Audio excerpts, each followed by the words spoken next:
No, či ste z Bratislavy? Nie ste asi, že?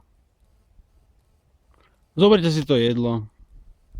Tak to tu nechajte položené proste. A mám odísť, hej?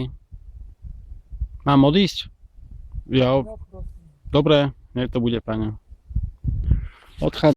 Jedno mi ešte dajte, ak možno potom jedno. No však donesiem, jasné. Dúfam. A čo ináč vy jete? Ja som ale už tak viete, že nechci hovoriť. No že ale čo by ste chceli? Čo vám mám doniesť?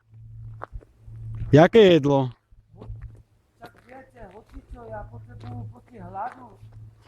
No alebo ak možno si vyberať tak oriešky, sladkosti, treba si najímať to. Ale hocičo, aby som nehľadoval. Čak ale treba skočiť do mesta potom preto. Aby sa nehľadoval. Však skade máte to oblečenie a všetko? To vám niekto nosí? Vôbec nám veľa osvetlenia jedlo vám extrémny nedostatok. Tak viete. Jedla máte extrémny nedostatok, ale prečo pre Boha? Však sú všelijaké charity a všeličo, kde sa o vás postarajú a vy budete takto... Ja už som vám hovoril, že nechci hovoriť takto. Dobre? Ale viete, že ste rarita v Bratislave?